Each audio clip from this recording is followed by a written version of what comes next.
Hello students, welcome to the video class of accounts.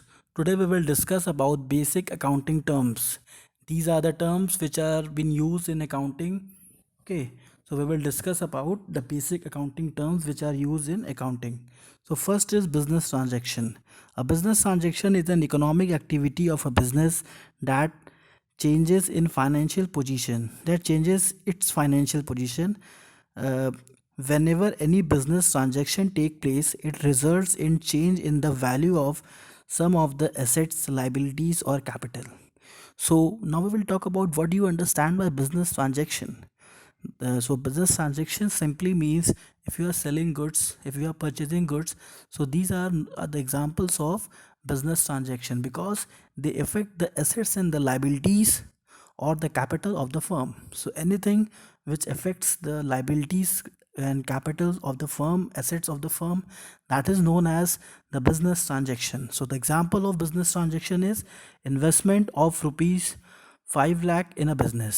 So it affects the balance sheet because the capital is increasing because 5 lakh rupees is been invested in the business, purchasing of goods for rupees 40,000. If you are purchasing the goods of rupees 40,000, automatically the inventory part will be increased, the stock part will be increased. So it is the effect in assets.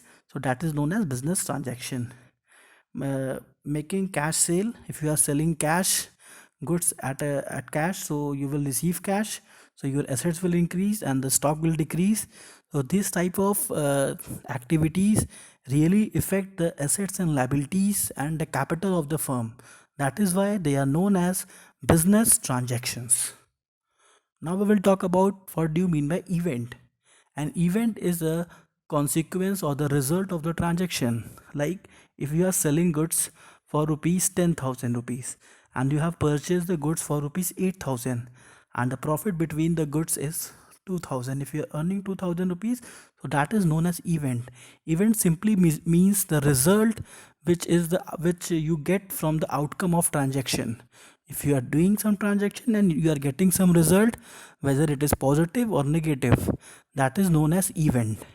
So the example is clear, like if you are selling the goods of rupees 10,000 and your cost price is 8,000 rupees, so 2,000 rupees is known as event. So whatever consequence, whatever results are there is known as event. So it can be profit also, it can be loss also.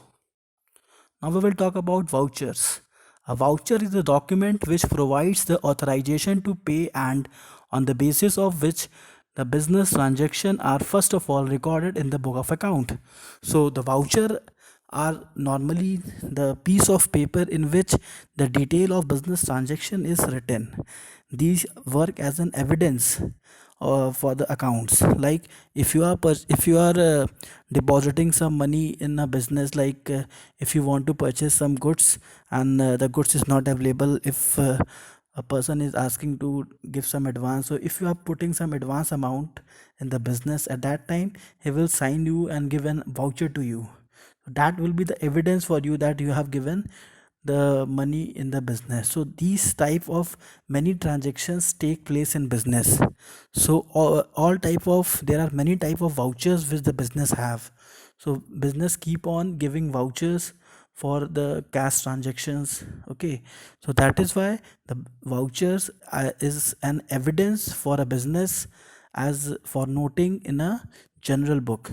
Okay, so with the help of voucher only a book of account is maintained. So the use of voucher is like an evidence for maintaining books of account. Now we will talk about capital. It refers to the amount invested by the proprietor in the business enterprise in order to calculate the amount of capital. All the current assets and fixed assets are added up. So what do you mean by capital? Capital simply means the amount invested by a businessman in a business firm. Like there is a firm A Limited, and Mr. Ram is the owner of A Limited. If he is investing 10 lakh rupees in the business, so that is known as capital. So anything which he is investing in cash or as assets, that is known as capital for him. Okay, capital for the business. So if we want to calculate the capital of the business. So a simple rule is you have to add all the current assets and the fixed assets which is available in the firm. So you will know that how much capital is been invested in the firm. Thank you.